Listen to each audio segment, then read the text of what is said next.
तो one by one start करके सबसे पहले हम लोग देखें कि लॉसेस एंड एफिशिएंसी के जो फॉर्मूले हैं, नॉर्मली स्टूडेंट को पता होता है output upon input. Sir input जितना दिया हमने और उसके एवज में हमें आउटपुट कितना मिला, तो उसका रेशो आउटपुट अपॉन इनपुट का जो रेशो होता है उसको जब 100% कर देंगे तो परसेंटेज एफिशिएंसी निकल के आ जाएगी। ठीक है, और ट्रांसफार्मर की चूंकि एफिशिएंसी बहुत ही हाई होती है ना, प्रैक्टिकली हाई होती है ना, सिर्फ थ्योरेटिकली नहीं, प्रैक्टिकली भी ट्रांसफार्मर की एफिशिएंसी ज्यादा हाई होती है। उसका बहुत सारे रीजन है, बट एक कारण ये समझ लीजिए कि उसमें कोई भी रोटेटिंग पार्ट नहीं है, कोई भी रोटेटिंग लॉस नहीं है। इस वजह से क्योंकि बहुत ज्यादा लॉस आपका जितनी बाकी जब मशीन पढ़ेंगे हम लोग, induction machine, DC machine, synchronous machine, तो उसमें क्या है रोटेटिंग मैकेनिज्म इन्वॉल्व है, इस वजह से वहां पे लॉसेस बहुत ज्यादा होते हैं। तो ट्रांसफार्मर एक ऐसा डिवाइस है, बहुत ही हाईली एफिशिएंट डिवाइस है ना, इस वजह से भी ये बहुत ज्यादा चमत्कारी इलेक्ट्रिकल डिवाइस है, जो कि हमारी मतलब इसके अगर साइज की बात करें ना, तो जेब में रखने से लगा के पॉकेट में भी ट्रांसफार्मर आ सकता है, और आपके घर जो कि इतना ही बड़ा घर हो उसके बराबर में ट्रांसफार्मर का डिजाइन पॉसिबल हो। ठीक है, चलिए तो एफिशिएंसी का एक फार्मूला ये है। देखो दो तीन फार्मूले होते हैं, बहुत सारे स्टूडेंट जाते हैं, पहला फार्मूला ये, दूसरा फार्मूला ये, तीसरा फार्मूला ये, output upon output plus losses, है ना, ये भी कर सकते हैं क्योंकि इनपुट वाली इनपुट जो है वो कहां जा रहा है, आउटपुट प्लस लॉसेस में तो जा रहा होगा। एक एफिशिएंसी का फार्मूला ये भी कर सकते हैं कि जो आपका आउटपुट है असल में वो क्या है, जो इनपुट दे रहे हैं और लॉसेस माइनस कर दो तो बचा हुआ क्या हो गया आउटपुट। तो आउटपुट को हम इस तरीके से भी लिख सकते हैं, input minus losses divided by input. तो तीनों फार्मूले यूज होते हैं अलग-अलग जगह पे। तो मेरा सबसे फेवरेट जो एफिशिएंसी का फार्मूला है ये वाला है,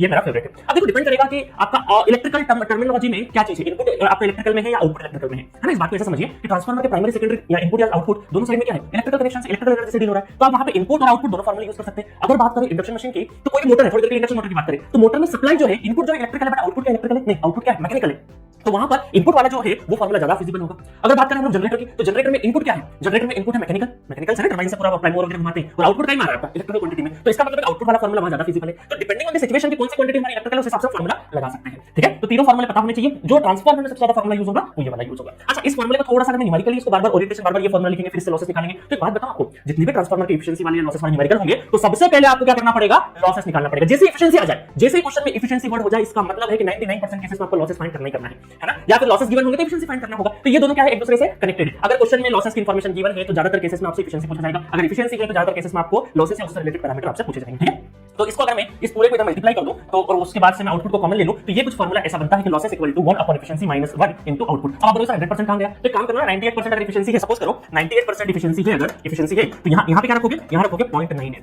यहां पे क्या रखोगे 0.98। ठीक है, तो 1 upon efficiency minus 1 into output. तो ये डायरेक्टली फार्मूला आपको पता होना चाहिए। कैसे आया फार्मूला, यहां से हम लोगों ने डिराइव किया इसको, समझ में आ गया। तो ये फार्मूला बहुत काम का है। तो ये बिल्कुल नींद में उठा के पूछ लो लॉसेस ट्रांसफॉर्म, तो 1 upon efficiency minus 1 into output वाला फार्मूला लगाएंगे सर, है ना। तो ये क्विक होना चाहिए आपके दिमाग में। चलो, तो ये तो है बेसिक फार्मूले जो कि स्टार्टिंग जनरलाइज फार्मूले, किसी भी इररिस्पेक्टिव ऑफ कोई भी मशीन में ट्रांसफार्मर कुछ भी हो, सभी जगह पे ये फार्मूले वैलिड है। अब बात करते हैं स्पेसिफिक ट्रांसफार्मर की। ठीक है, चलिए अब लॉसेस एंड एफिशिएंसी की आप देखिए अगर हम लोग, तो एक फार्मूला हमारे जो लॉसेस है, देखिए अगर मैं लॉसेस की काउंटिंग करूं ना, इसमें अगर मैं लॉसेस की काउंटिंग करूं तो कौन-कौन से लॉसेस होता है हमारे ट्रांसफार्मर में, कोर लॉस होता है ना। ट्रांसफार्मर में अगर लॉसेस की बात करें तो हमारा सबसे एक लॉस हमने पढ़ा कोर लॉस के बारे में पिछले लेक्चर्स में हमने बात करी। ये किसका कॉम्बिनेशन होता है, हिस्टैरिसीस और एडी करंट का कॉम्बिनेशन होता है। दूसरा कौन सा लॉस होता है, कॉपर लॉस, जो हमारे सीरीज में हमारे जो रेजिस्टेंसेस लगे थे इक्विवेलेंट डायग्राम में आपने देखा होगा। तो उसके अलोंग अगर मैं प्राइमरी साइड में देखूं या एचवीएल जो भी बोलना हूं, I1 square R1 plus I2 secondary current, और वहां से जाने वाला जो रेजिस्टेंस R2 वहां से जाने वाला करंट I2।